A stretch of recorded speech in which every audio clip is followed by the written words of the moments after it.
નમસ્કાર મિત્રો, જે બાકી રહેલા પ્રશ્નોનું શું થાય તેવી રીતે હું તમને આજે દેખાડવાનું છે.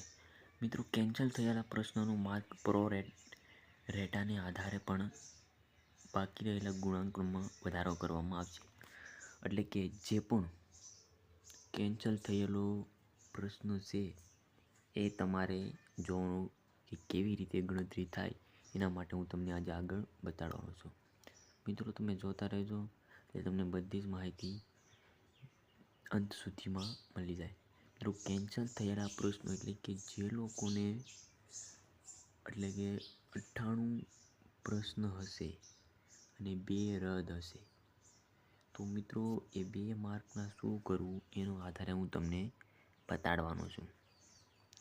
એટલે જો અહીંયા છું કેન્સલ થયેલા પ્રશ્નોનું માર્ક પ્રો ડેટાને આધારે બાકી રહેલા પ્રશ્નોનો ગુણાંક 5 પ્રશ્નો કેન્સલ થાય તો તેના 10 માર્ક આપવામાં આવશે. એટલે કે મિત્રો, જે લોકોના 5 પ્રશ્ન કેન્સલ હશે તેને 10 માર્ક આપવામાં આવશે અને બાકી રહેલા 95 ગુણાંકનો વધારો એટલે કે એક પ્રશ્ન 66 જવાબને પ્રો ડેટાને 2.105 આપવામાં આવશે. મિત્રો, એવી જ રીતે નેગેટિવ માર્ક પણ આપવામાં આવેલ છે. તમે નેગેટિવ માર્ક 0.262 છે.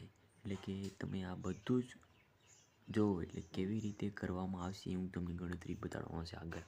તો મિત્રો, જોતા રહેજો કેવી રીતે થાય અને આખીરમાં જે પણ ગણતરી કરવામાં આવે તેને કેમ થાય અને નોર્મલાઇઝેશન કેવી રીતે કરવામાં આવે.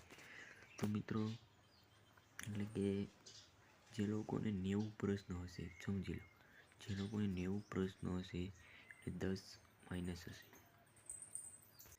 એના આધારે ગણવામાં આવશે. મિત્રો, અને પ્રો ડેટાને આધારે પણ 5 પ્રશ્ન કેન્સલ થશે